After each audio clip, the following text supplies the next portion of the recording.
when you start to have that voice for yourself and you start to advocate for yourself, and this is something I talk to my students about all the time. Self advocacy is so important because it teaches you, you're listening to yourself, have agency and have control to some degree over things that maybe aren't fully in your control, but you can at least express where you're at within that situation. I'm Caitlin, a former professional ballerina turned dance educator and career mentor, and this is the Brittney Ballerina podcast. I am here for the aspiring professional ballerina who wants to learn what it really takes to build a smart and sustainable career in the dance industry. I'm peeling back the curtain of the professional dance world with open and honest conversations about the realities of becoming a professional dancer. Come along to gain the knowledge and inspiration you need to succeed in a dance career on your terms. Hello and welcome to the Brittney Ballerina podcast. I'm your host, Caitlin Sloan, and I am joined today by Brittney Feit. Brittney danced professionally with Tulsa Ballet and is currently a nationally certified school psychologist working toward her Ph.D. Brittney, I'm so excited to have you on today, and I want to start by asking the question I ask all my guests when we start. Why did you take your very first dance class?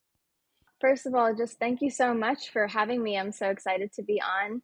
Yeah, I took my first dance class because really, my parents put me in a lot of different things when I was growing up. They wanted me to be able to explore and see what I was really interested in. So one of those things was dance, and I tried a lot of different styles of dance. And eventually I just gravitated towards ballet.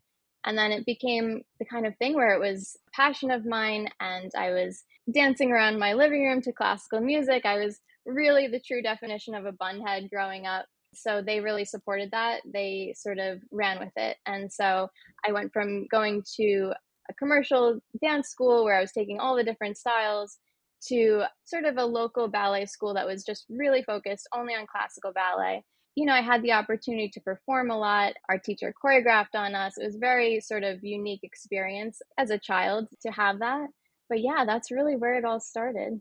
Can you elaborate a little bit on your training growing up? Sure. So, in addition to, that time when I was sort of in a local ballet school, at that point, what I was really working on, I was working on my artistry, right? And I was working on my style as a performer and the idea of storytelling in ballet, which I'm very passionate about. But at the end of the day, I really needed to hone in on my technique if I was going to make a career out of it, right?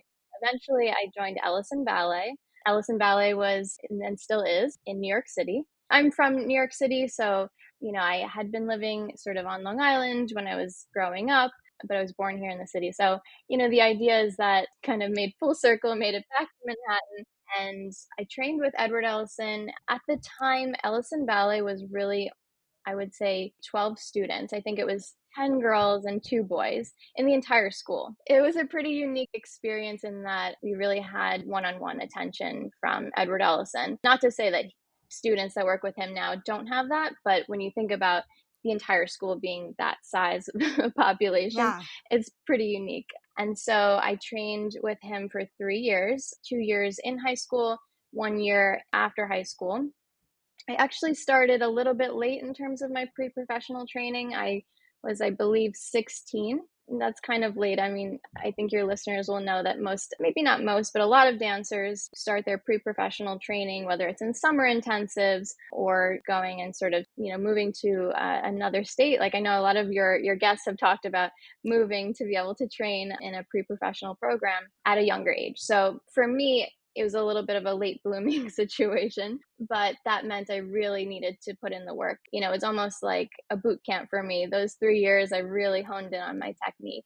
It's a Vaganova style training program. It was very much in line with some of what I had already learned from my teachers in the local ballet school that I went to. But, it was very much thinking about form and technique and really just very clean lines. It was a great experience. I really don't think I would have had the career that I had if it wasn't for my time at Ellison Ballet. How did you decide to spend an extra year there after high school? That's a great question. I think it really started with just knowing that I needed that extra time since I was kind of starting my pre-professional training a little bit on the later side. My technique wasn't quite where I wanted it to be when I was done with my second year, when I was graduating high school. I think it's notable also just to think for the context of what was going on at the time. I was attending professional children's school, which is a high school that allows students to have a flexible schedule and be able to train sort of during the day.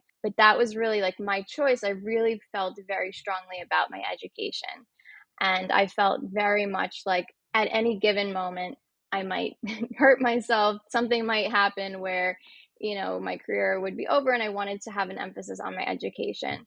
That being said, I was also aware of my physical limitations. I have scoliosis near my neck. I think ballet actually helped me be able to strengthen the muscles around my spine and sort of even, I wouldn't say correct it. It's just that it helped it. It really helped me be able to be strong and have that sort of posture that we know comes from ballet. But it also was a hindrance to me to have the scoliosis. So, I had the scoliosis. I did not have natural turnout. It was really sort of a challenge in terms of some of these physical limitations. And so I did have teachers telling me growing up, like, you probably won't make it in terms of a professional career. I don't know about that. And I really just would not listen to that. I would just really was very determined. And so, I used every visualization method in the book. I just really pictured myself being able to either turn out or, lift my leg a certain amount. Like, I was so determined. But that being said, I think that really ties into why I wanted to kind of have an education and be focused on that as well. Because in the back of my mind, I knew this is a limited run potentially with my physical challenges. So that being said, after the second year, I thought to myself, I'm not quite where I want to be. I'm able to stay another year.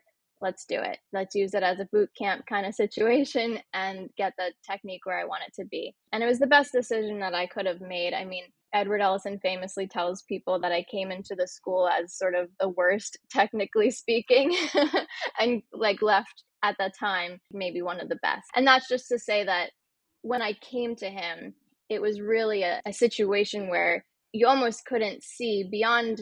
Obviously, there was the artistry, there was the intention, the passion, all of that was there. But on a technical level and on a physical level, I almost didn't get into the school, really. He told me pretty much at the time, what's your plan B? Because I really don't know if I can take you.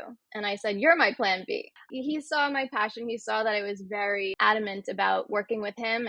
But I think he really just had to take a gamble on me. And ultimately it worked out. But I worked very, very hard with him. So that being said, it's a testament to the kind of teacher he is, though, too. He's a wonderful, wonderful teacher. Sometimes we just need to sort of be honest with ourselves about like maybe the timeline isn't what everyone else is doing. And that third year is what I really needed. From Ellison, did you go straight into auditioning for companies? What was that transition like? Essentially, what happened in my third year was during the time that audition season was coming around, I started sending out, and this is going to age me, started sending out DVDs, with my sort of reel, yeah, Yeah. just to kind of get the feelers out, see where I could audition in person. Of course, I was prepared to go for what we call the cattle call auditions, like kind of where hundreds of people show up. But really, I was hoping to have some in-person company class auditions. I mean, I had a couple of companies tell me that I was too short just based on my resume, don't even bother coming, which actually, when you think about it, is quite a blessing because, I think in particular, there were companies in Germany that kind of gave me that feedback. And if I had flown to Germany for them to turn around and say, well, you're too short, that's pretty rough. So I think that honesty was appreciated. But really, what happened was I sent my video around and I got, I think, a phone call from Tulsa Ballet 2. I believe it was the director of Tulsa Ballet 2 who initially reached out.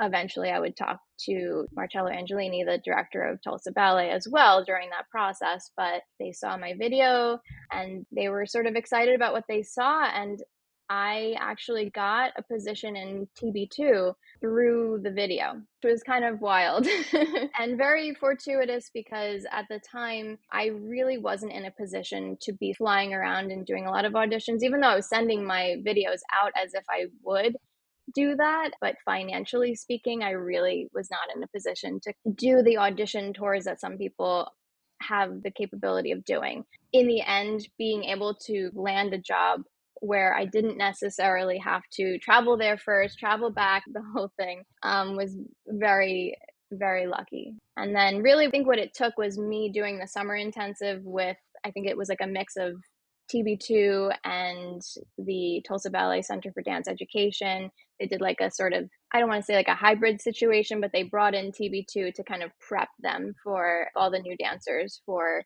the season. And so that was how I was sort of introduced to the director of TB2 at the time. And then slowly but surely, I got to meet the artistic staff for the company. And it was a very exciting time. So I started in the second company, and that's where it all began.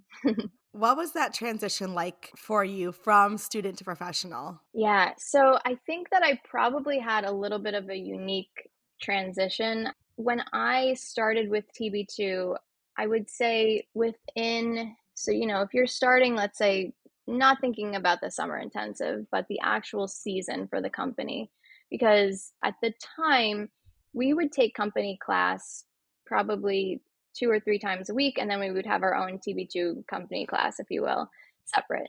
Thinking about a season that's starting in August or September, right from the get go, I think it was probably October, we were starting to think about Nutcracker, as you do.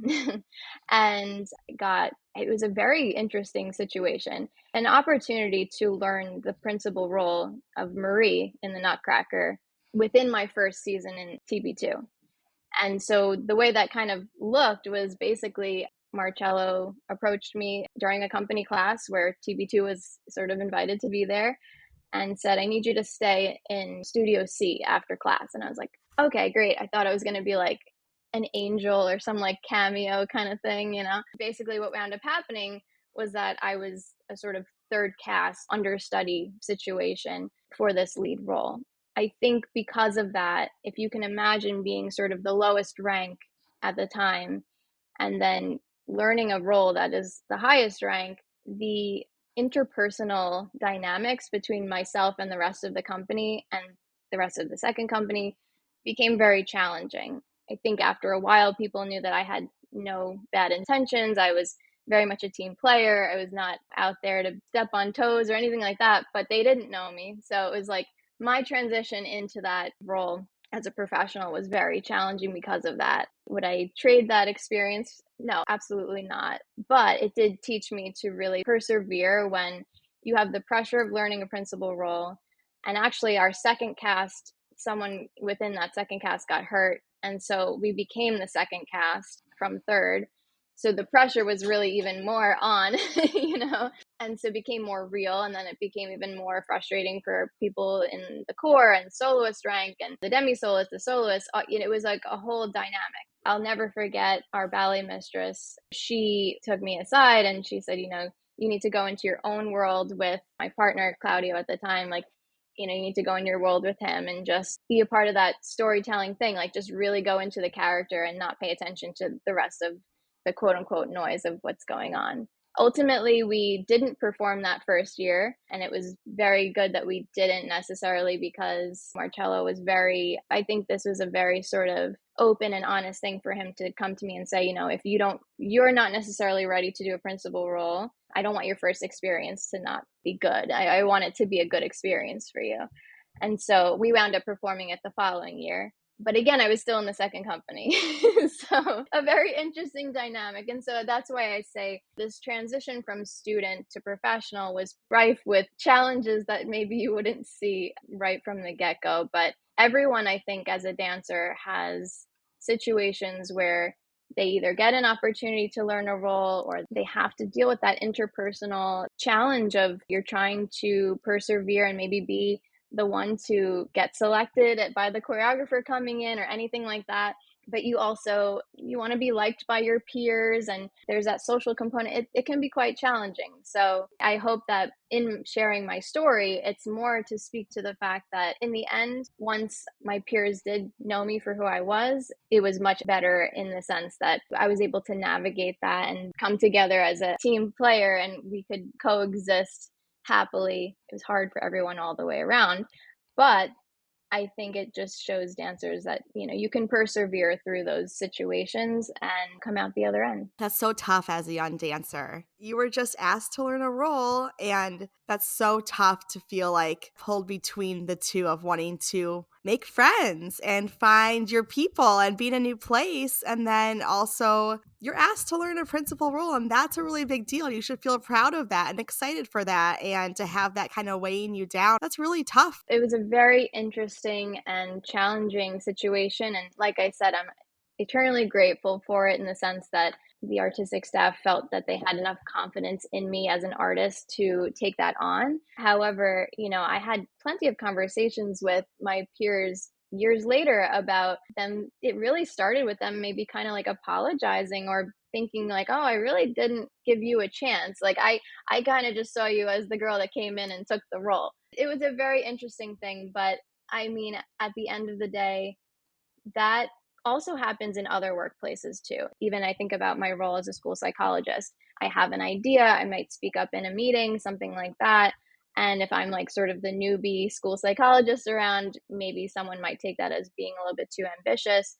But I think as long as you can make it clear that you're not trying to A, step on anybody's toes, B, like get ahead in some kind of nefarious way, right? Like you're really just there to lend what you feel is either an idea and just be flexible around, what, like I have this idea, but we don't have to necessarily run with that, like and same thing with dancing, right? Like you have a role, maybe some people might feel a little bit strange about it, right? But just showing people who you are and where you come from, I think is always really important. Yeah, I agree. You said you were in Tulsa Ballet too for 2 years, and then were Hmm. you promoted into the main company? Yes. After that, I was an apprentice and then I was in the core. I spent, yeah, 2 years in the main company. But during my time in TB2, I was really doing a lot of main company roles, almost like more than our TB2 season, if that makes sense. Hmm. I did like in the middle, someone elevated as a second company member, like these really big pieces. It's a very interesting dynamic. It's one thing that's maybe still happening in companies today. I'm not sure. But this necessity to go through the ranks in a way that is maybe not aligned with the roles that you're doing, it's a very interesting thing. And again, I'm very grateful for the opportunities I had. So it's really not so much a complaint, but it is a very interesting dynamic or paradigm where you're sort of brought in at that level and then perhaps used in ways that, when I say used, I mean like put in roles that sort of say otherwise. Yeah, and I think it's actually even gotten a little bit trickier since when I joined my first company, I was a trainee, but it was like there was 3 trainees and we were side by side with the company. We took company class every day. We were in company pieces. We did the same things, like the same corps de ballet roles. We Yeah. were willies, we were swans, we were Hmm. snow and flowers, and then we also had evening classes on top of that with the school, so we had extra training.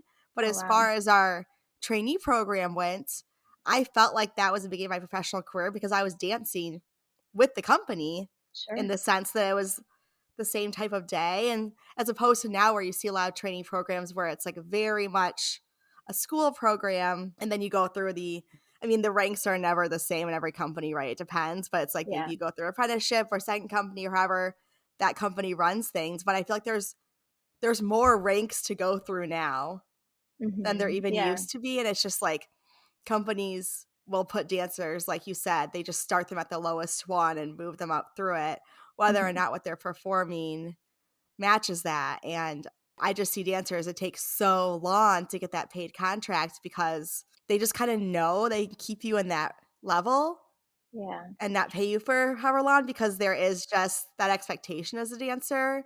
And it's not getting better. I almost just feel like it's getting worse when I talk to dancers that I work with, and it's frustrating, to Yeah. hear that. It's true, and hearing what you're saying, I mean, I have heard this from peers that are still in the ballet world more than I am. Even thinking back to my time in the second company, I mean, we did have a stipend. It wasn't completely unpaid.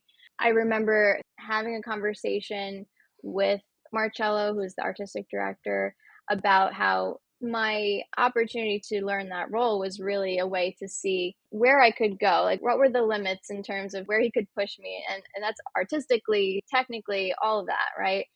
And so for that, I understand, you're thinking about an 18-year-old, a 19-year-old, something like that, clearly not necessarily at the peak of their dancing career Mhm. and artistic capability. You can understand it from the artistic staff point of view, where you're clearly young and you're clearly, not quite at that rank. And there was no way that I would ever consider myself a principal dancer at that age, in terms of thinking, oh, well, because I'm doing this role, I should be a principal dancer. Mhm. No way did I think that. But in getting back to your point, the pattern that we're seeing today is that whether or not dancers are doing sort of these high ranking roles, even if they're doing, like you said, they're doing core roles, they're doing, demi soloist roles, but then they're not being paid, that can also psychologically be very difficult for a dancer, because you spend so much time training, breaking your body in some respects to build it up, right? And to think that you are doing these roles and then maybe not being compensated, that can be very challenging. And I think, like, it takes a very strong constitution to get through that time and hopefully have the light at the end of the tunnel where you do have that contract. But also, if you don't get that contract, that you can still be whole as a person and know that you're in a system that is, unfortunately, in my opinion, driven by a lack of funding for the arts, whether it's external funding from foundations or government grants or donors. Generally speaking, it is a problem right now. There's Mhm. not a lot of funding in the arts. And so, does that make all of the things we're talking about, in terms of being a dancer and not being compensated, okay? No, it doesn't make it okay necessarily, but that is part of the dynamic that we're dealing with. Mhm. When it comes to dance ticketing solutions, I have tried them all, and honestly, none can hold a candle to DRT, the premier online ticketing provider for dance studios.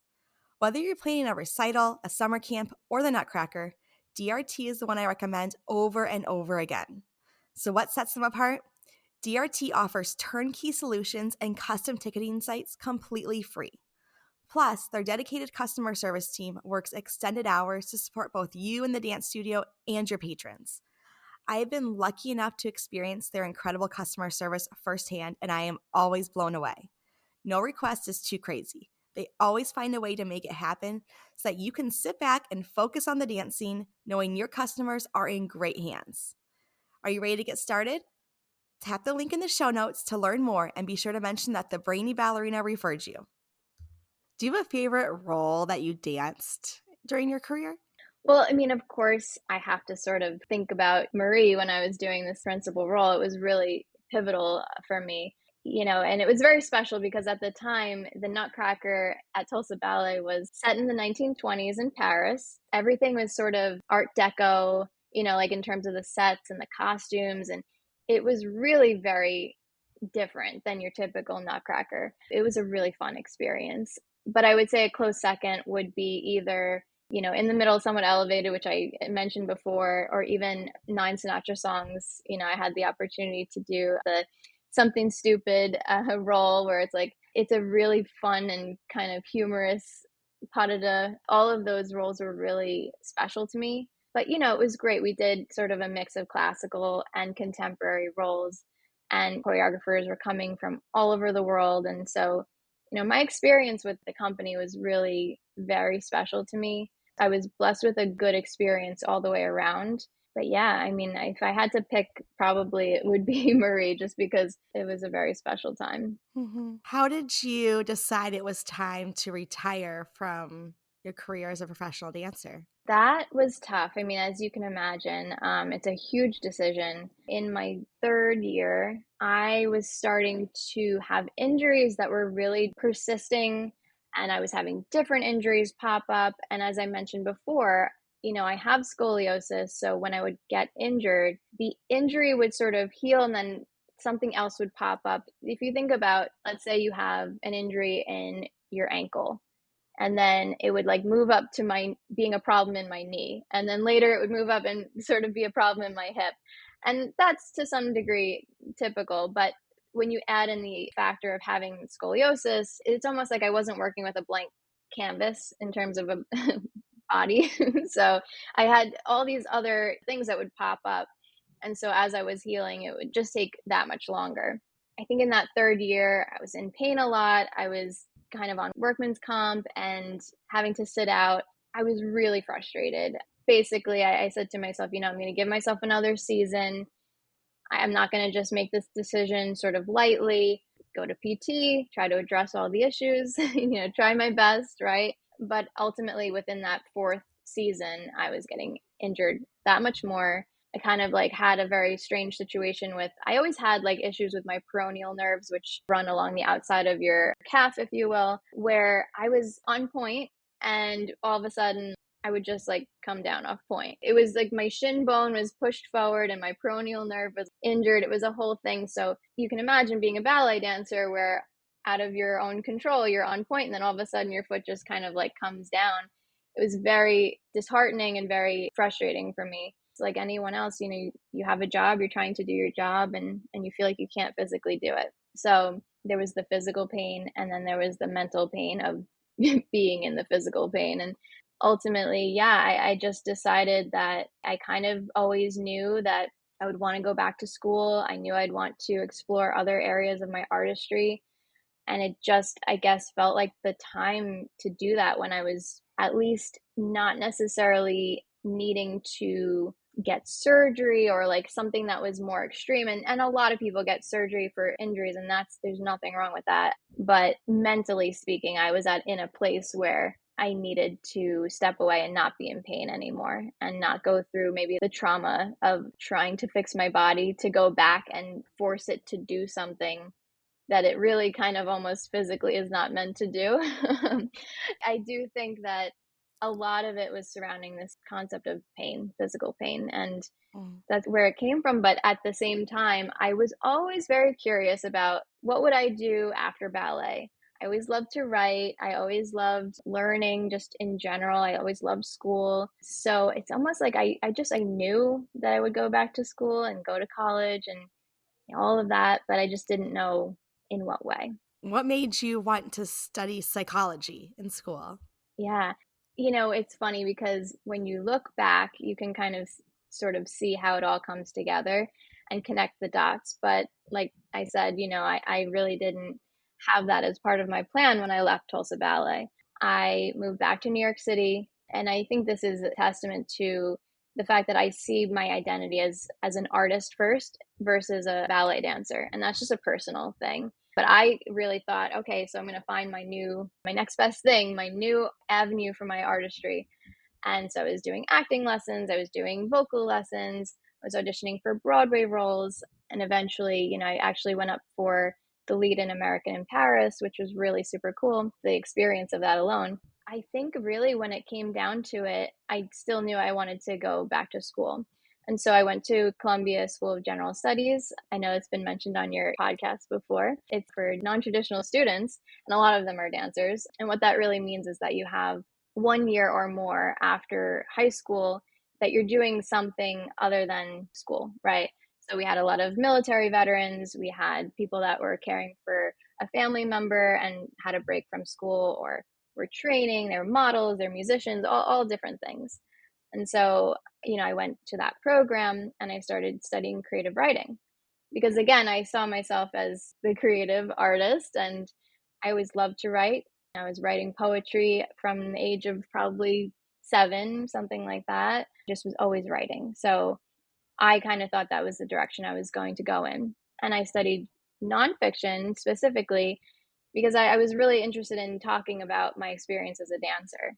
And then I found myself sort of taking a dance criticism class, and that led to becoming a dance critic with the Village Voice, which was a very interesting situation, being on the other side of the stage and sort of writing about the dancers and things like that. But, ultimately, I think I knew that the life of a writer, unless if you're an editor, which I worked as an editor full time after I graduated from Columbia. If you are in a position like that, then it can have some stability. But if you're looking to write in terms of whether it's articles or something more like short essays or even a book, there isn't a lot of, I guess you could say, like financial stability in that, or just like the foundation is just a little bit more freelance in a certain way. You might not know exactly where your next paycheck is coming from, right?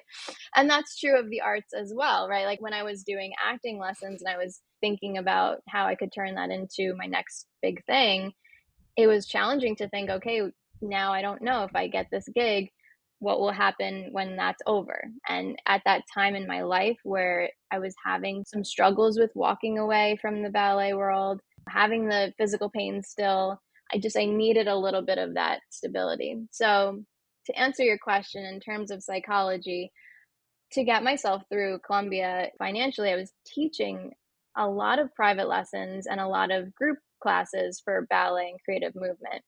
And what that entailed was working with a lot of kids.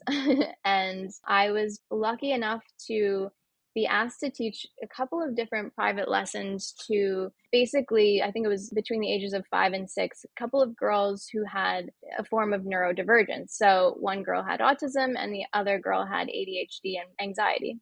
They weren't necessarily going and taking a ballet class in a traditional setting because it was too challenging actually for them, and the class, let's say like in a local ballet school, wouldn't have been differentiated enough for them. And so I was sort of asked to come into the home and teach ballet for them, not being a clinician yet at that point in time, just being sort of the retired ballet dancer and Columbia student. I was learning so much about how they learned in a different way, how to create sort of behavioral interventions so that they could enjoy the class and get something out of it, but be respectful of like what they needed as individuals too. And sometimes that meant getting some energy out and running around and not necessarily standing in first position and just doing tendus over and over again, just really thinking about them as individuals. And so looking back, I think that's like a very foundational thing when I think about my role as a school psychologist now, working with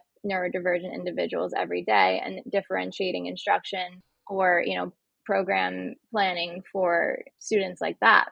But I didn't know that at the time. So really what it came down to was that I was just really interested in child psychology. And at the end of the day, I think really what happened was I was looking at how I could bring the intersection of child psychology and education. Again, I was really passionate about education, how I could bring those two together in a career. And so I think it really came down to like a search online, like what careers are there that I could like bring these skills together.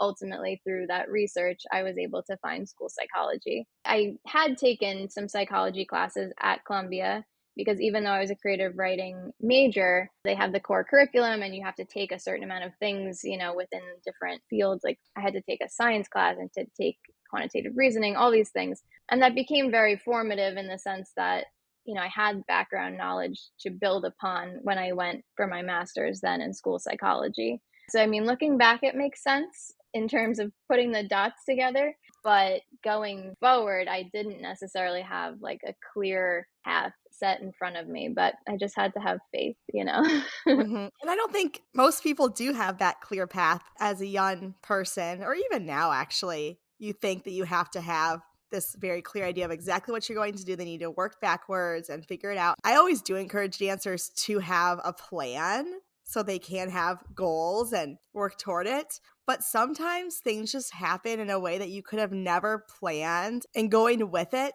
gets you to a whole different place where you're meant to be. And so I always feel like there's that marriage of having goals, having a plan, but being very open to other ideas and shifting. Like you said, you've had so many careers now.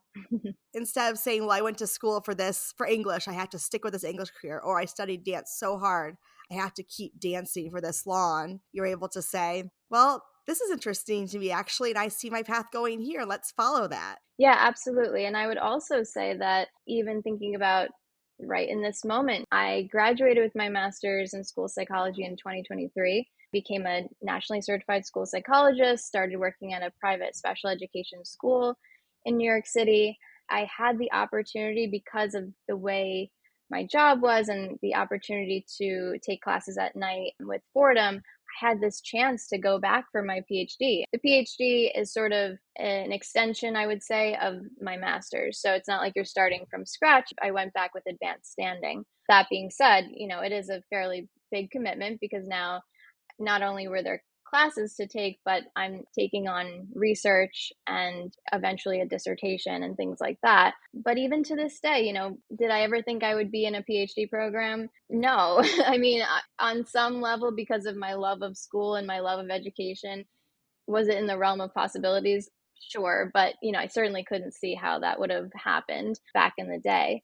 But also now I think about how things aren't necessarily black and white, right? And even today, I think about how I would love to explore performing again. And my artistry is still a huge part of my identity. It will always be. I continue to, in my own time, dance and write and sing and all the different things.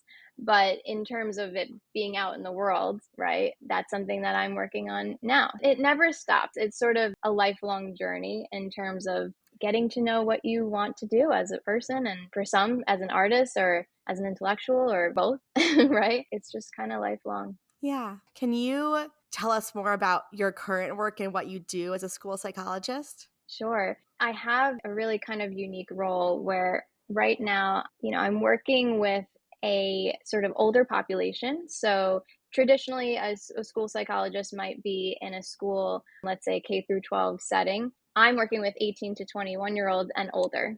So beyond 12th grade. That's what's sort of unique about it. And that really just came from the fact that there was a job opportunity at that particular program within my private school. I never saw myself, working with the older sort of young adult population, not because I thought it wouldn't be good, but I just always loved kids and wanted to sort of work with kids. But then now I've had the opportunity to work with all ages. I really gravitate now towards the young adult population. And I think that is really because, when you think about the age of 18 to 21, you're kind of more in touch with who you are as a person. You're kind of a little bit more introspective. So all the students I work with have disabilities, and they have some form of either neurodivergence or a genetic disorder, a lot of different things. I work with a lot of different profiles of students. But across the board, it's really inspiring to see that at that age, they're getting to know themselves. They're really gaining more independence. And that varies in terms of how much independence one might have. But every experience that these students have, everyone's experience is valuable, right? And so it's a really great thing to be a part of. I also have been able to bring my love of movement, my love of yoga. I'm also a certified yoga instructor. I've been able to bring that to my students, sort of use all of that as interventions for mental health and for creating sort of wellness environment in the school. I was able to create what we call like a neurodiversity-affirming yoga and creative movement class. And really what that looks like is that I've designed it from the point of view of a school psychologist that understands not only the population, but some of the things that could be embedded in the curriculum that would be helpful to most of my students. So for example, a lot of my students have autism, and with a lot of students who have autism, being able to preview what's coming next in the schedule or in the class is really important. So you're not sort of being surprised and you know what the schedule is. So I always set an agenda at the beginning of the class. Things like that, or the ability for a student to stim. The idea is we're not repressing or stopping someone from doing what makes them feel calm and regulates their nervous system. If it means that they need to pace, walk back and forth in my class, and that's not what a quote unquote typical, yoga class looks like, that's okay. We're here to serve the students and what they need. It's been really special to be able to bring that to my role as a school psychologist. You're doing cognitive testing, you're doing counseling, you're doing consultation with teachers and behavioral interventions. And those are all the bread and butter skills of a school psychologist. But at the same time, I've had this chance to explore how to really help the students on a different level. My next step is, as you can imagine, I'm very passionate about artistic expression, and my research is really going to be centered on nonverbal self-expression for the neurodivergent population, and specifically looking, I think, at first at autistic female or self-identifying as female students, because we're only just understanding autism in females really within the last maybe 10 years, maybe even less. So I would like to be able to center their voices and how they benefit from artistic self-expression, like dancing, visual arts, music, things like that. Like, how does it help them? What's the experience that they have using those modalities? So a very exciting time, but it's a very wonderful and, I guess you could say, inspiring environment that I've been able to place myself in. I love that. There is so much dancers need to learn as they pursue a professional dance career. It can be completely overwhelming. Where do you even start? With your intention. To me, this is the first step in defining success on your terms. Once you have an intention for your career based on your core values, you can begin to hone in on a strategy to make your goals a reality. But without it, you will always feel out of alignment, out of control, and ultimately unfulfilled in your career. So, how do you figure out what success means to you? With the Brittney Ballerina Intentional Career Handbook. This is not just your ordinary book. The Intentional Career Handbook walks you through everything you need to think about as you embark on your dance career. With over 50 guided question prompts, you will dive deep into determining what really matters to you in a dance career based on your individual core values. By the end of this handbook, you will not only be crystal clear on your goals, but in the mindset you need to make it happen. Tap the link in the show notes to download your copy today and start pursuing your dance career with intention. As far as all things mental health goes, what would be the biggest thing you feel like you struggled with during your dance career? Yeah, I mean, I think in terms of mental health, the thing that comes out to me, the most is just dealing with the physical pain. When you think about physical pain, when it's consistent over time, even if it's not the same injury, but you're constantly getting injured, you feel like kind of hit a wall all the time in terms of what your body can do. It's mentally exhausting. And I think it's about learning the balance between pushing yourself and knowing what your limits are. For me, I kind of alluded to this earlier. I was very, very determined as a young person to sort of make it as a ballet dancer and live out that dream. But also, ballet was my vessel for my artistry.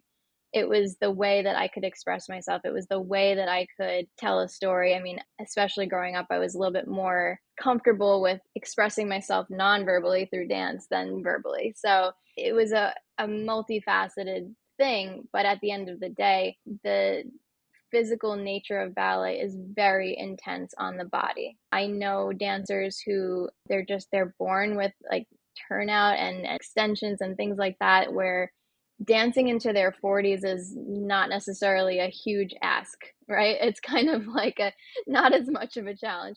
For me, it would have been an enormous challenge. Knowing that and being honest with myself about that, it's like, okay, so there might have been a reason that some of these teachers when I was younger said, you might not have a career in ballet, just so you know. We could think about that as being mean and whatever, but it's also just truthful that I had physical limitations. And so it's interesting too, because I get a lot of comments, or I used to get a lot of comments, but what do you mean? You have the perfect ballet body, you're petite, right? Like you have the lines and the feet and all the things, right? And that was true. I'm a very petite person. If you think about these stereotypical things that people look for ballet, sure, that was there. But again, it's sort of like what I was born with. I was born with that, but I wasn't born with the turnout, and I wasn't born with the sort of flexibility that you might expect. So everyone's different. Everyone's body is different. Everyone, in terms of their limits mentally, is different. What they're willing to take on and what they're not willing to take on. So, knowing that about yourself, I think is really important. From now, as a psychologist, looking back, I think that you kind of have to know when you're going to burn out, right? When are you going to push yourself over the edge versus pushing yourself to achieve great things. In other words, there's the idea of let's keep improving, never ending improvement. That's great.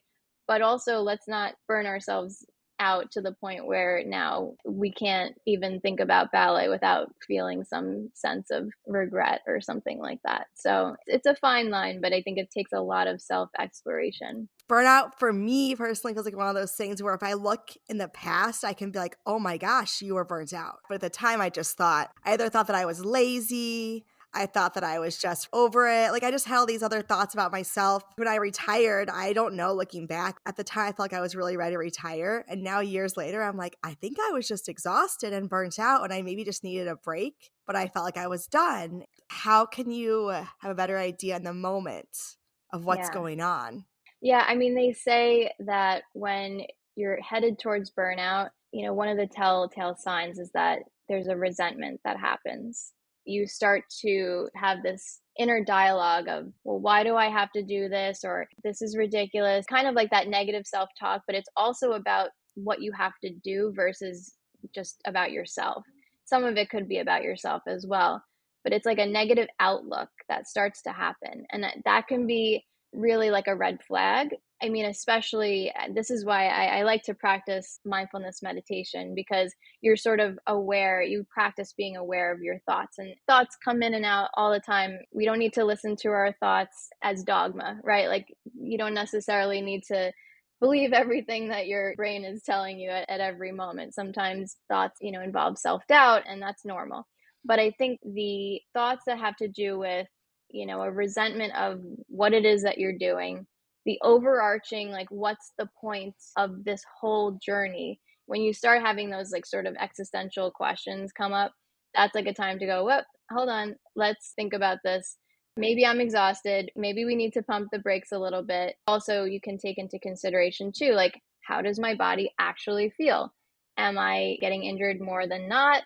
Am I able to even go to a PT session without crying at the end or something? Like, in other words, take into account what is the reality versus what is it that you want in a perfect world to have happen. Because, I always like to tell people I'm a recovering perfectionist, right? I mean, I still have those tendencies, but it's really easy to think like, well, everyone else is able to go and do the class, on the weekend, like the ballet class, to take that extra set of training. I had a lot of friends that did cross training, and I used to think like, I could never do that. I had to rest for the whole entire Sunday or whatever it was. And that was for my body. I do think that, like, paying attention to what's really going on versus what you want in terms of what's expected, what the rest of the field kind of looks for, I think that's important. It's a very personal thing, and burnout can look a little bit different for different people. Sometimes people tend to, like, shut down and withdraw, even socially. And that's also something to pay attention to as well. That is the most concrete way of describing I've ever heard. Wow, that's exactly how I felt. It's hard to have those feelings of resentment towards something you love so much and you know that you still love it and you can't figure out what's going on. And I guess my next question is, if you feel like you're starting to feel this burnout, you're noticing these telltale signs of resentment, what would you tell a dancer who's in a company? What is the pathway to kind of overcoming burnout within your career? Yeah, the main thing is taking a little bit of that agency back and thinking about, like, what do I need? That's not always a simple answer, right? Like, if you're in a company and you're expected to perform 20 nutcrackers, you're going to perform the 20 nutcrackers, like, unless you quit, which that's like a hasty thing to do. You have to take it day by day. What can I control in my day today? Okay, after my day of rehearsing, I'm going to take a nice hot bath at the end of the day, and I'm going to try to do some kind of reflective, either this is an example, but journaling or something that's self soothing, right?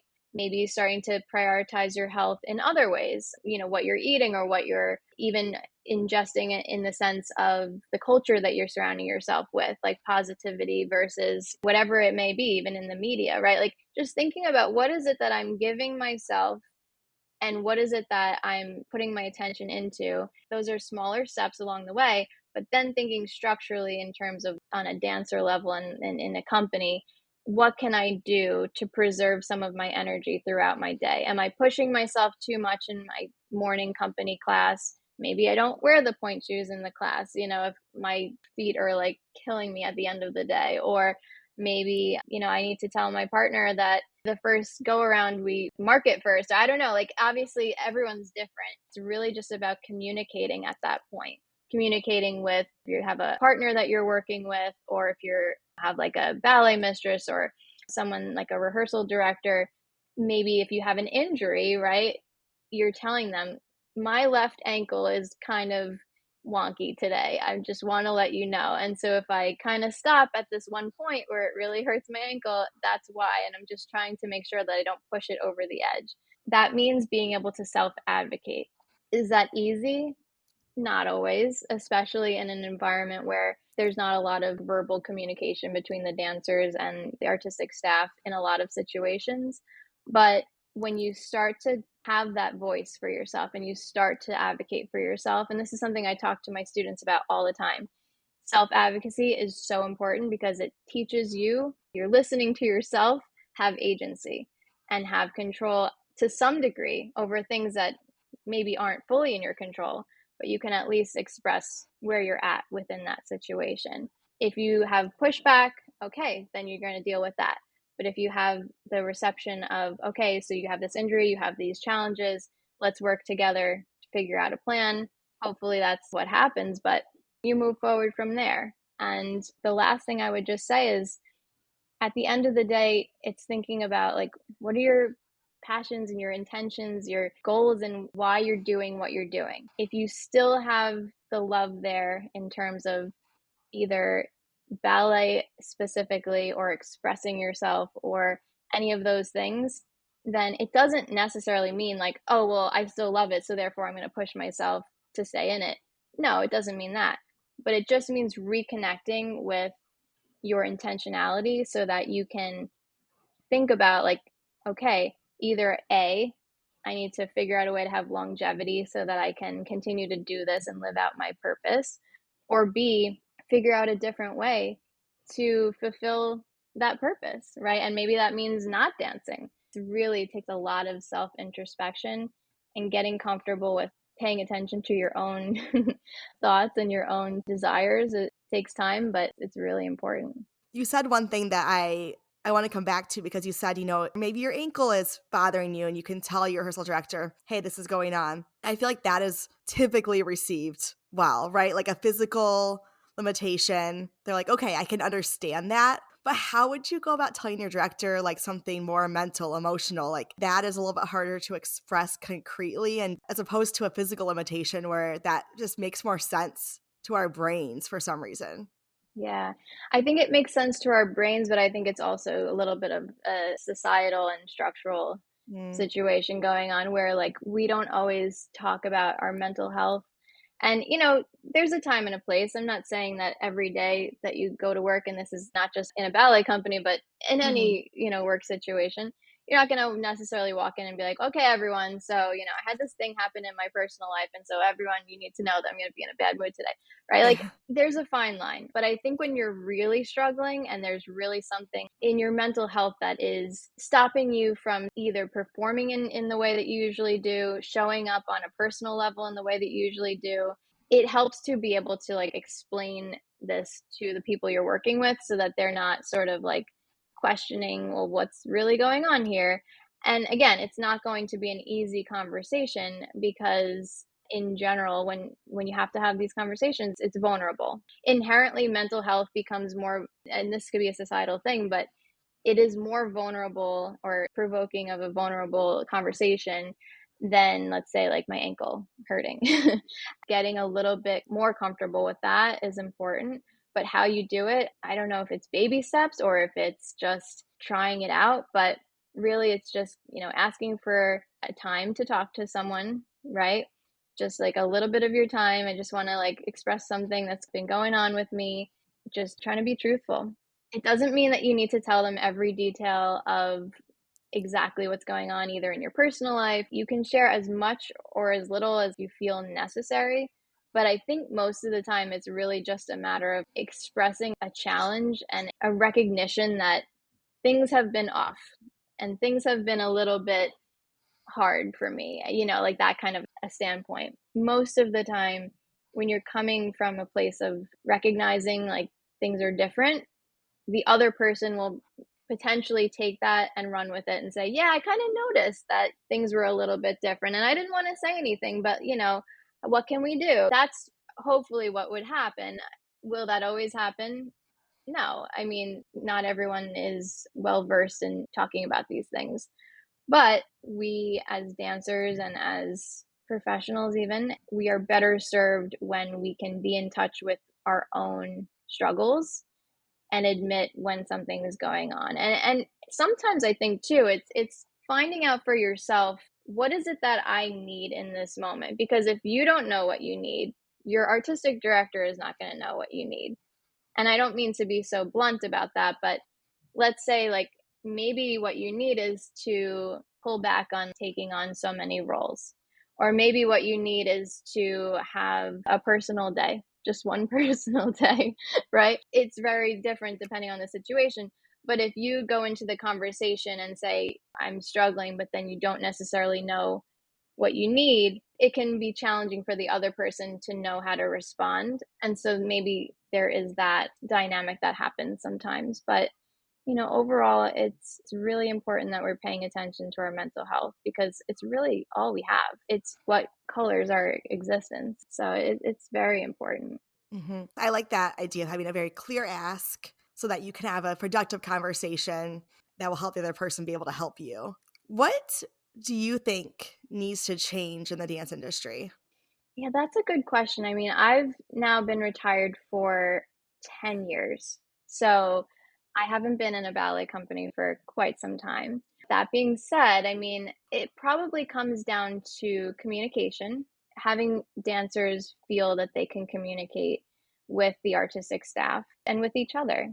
Thinking back, I perhaps was a little bit more on the I don't want to say unique, but I kind of was in the minority in terms of my level of comfort with talking to the artistic staff. And that I think comes from a lot of different things. It comes from, the fact that I was very grounded in myself as a person and like what I knew myself to be and what I needed and like all these different things. Not that that was so easily obtained, but it was a lot of soul searching and all that. But once I had that sense of self, it became easier for me to communicate with the staff because they're really just people. They are the holders of our contracts, which seems like it's the holder of your dreams, right? But they are people. And that was true of even like my working relationship with Edward Ellison as well, like my coach. And I would go to him with my concerns or my challenges and things like that. And like, I think that's where the practice for that came, being able to really like talk to him like one-on-one, person to person, like this is what's going on with me and this is what I need and this is what all these different things. But again, like not everyone necessarily comes into a ballet company feeling like they can do that. The flip side of that is having artistic staff make an environment that feels like it's open to having communication and having this validation of the dancer's voice. When we would have choreographers come in or stagers, people from all over, and the idea was like, oh, they're here, everyone be quiet, don't say anything. Part of that is because you want them to view you in a certain way. There's that culture of, I don't want to say like obedience, but let's just let my dancing talk for itself, right? You don't want to be the one to sort of speak up. And that's why we have unions sometimes, because we need someone to say, hey, we need the 5-minute break, because no one else is going to do it unless it's the union rep or something. Like there's just like a kind of like a hush that happens in a ballet company where there's not a lot of communication. And to some degree, that's what happens because of the nature of the rehearsals. It's just the structure that has been built over time. However, I think there's wiggle room in the way that we set up these environments, and we can make them more welcoming to the idea of let's listen to each other. We should be able to speak up. We should be able to feel like our voice is valid. I mean, I had a lot of peers growing up, like other dancers that were in ballet companies at the same time as me. We met at Columbia and we would be in classes together. And I'm not sure if this is even something that has been brought up on your podcast before, But I do think we as dancers would find ourselves like a little uncomfortable at first speaking up in class because it was this weird paradigm that we had been in where you don't necessarily do that. Even for me, feeling like I could speak to the artistic staff and advocate for myself, whatever, you're still in a time period where you're just mostly going through the day not talking. Maybe if you're doing a principal or soloist role, maybe you're talking to like your partner and the person who's staging the piece because there's that like one-on-one dynamic. But if you're in the core, there's like probably like a rare chance where someone raises their hand and says, "Oh, you know what? I think actually that was on the count of 6 and not 7." But you're really not talking a lot. Once we would get in these settings where we had to sort of speak our minds and our opinions and in front of other people, like what? It's just, it's a bizarre thing. Being able to set up environments where dancers feel they have the ability to communicate and feel that their opinions and their voices are valid, that's important. That's so true. And I feel like you said this earlier, but we're so used to expressing ourselves physically. We're not always as strong at using our words. And it's ironic now that I have a podcast, but I was painfully shy at public speaking, would like be physically shaky if I had to get a speech when I was in school.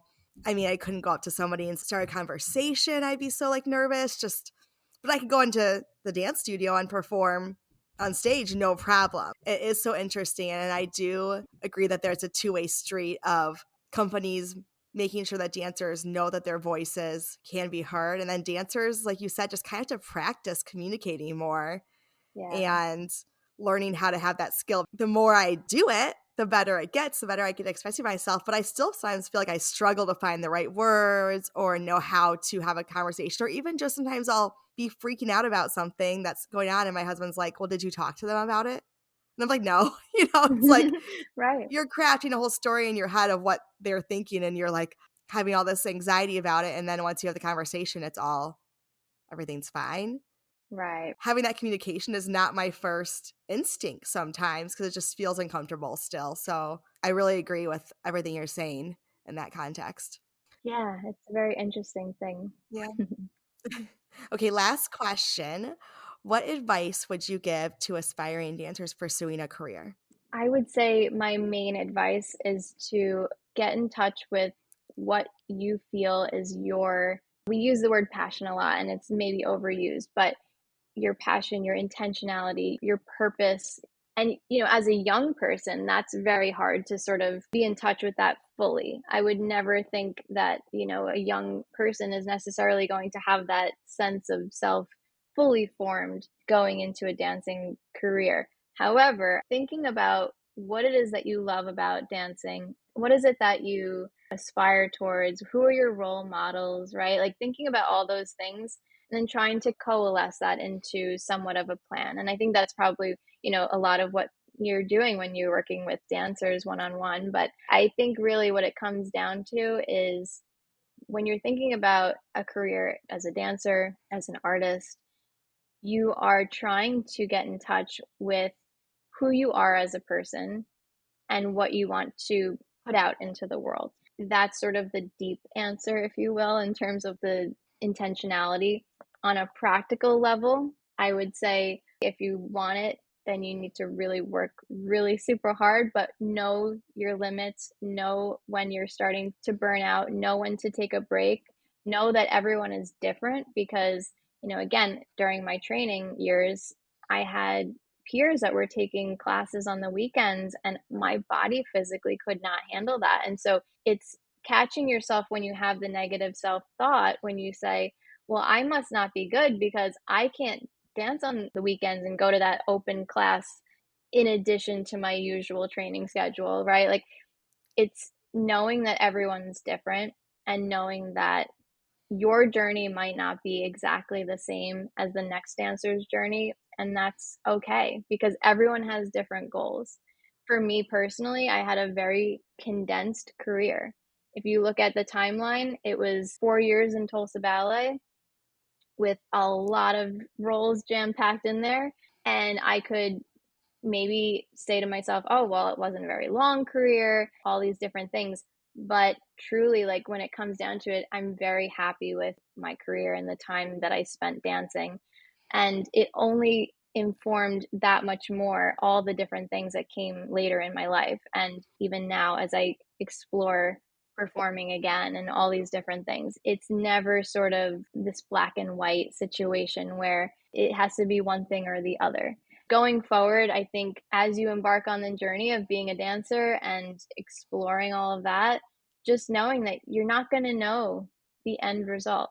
We have to sort of detach from outcome. And Mm, that's something you can practice in mindfulness. That's something I practice to this day in mindfulness meditation, right? Detaching from the outcome, knowing what your purpose is, knowing what your intention is. As long as you are enjoying the journey, really, then that's what matters. If you find yourself not enjoying it anymore, listen to that.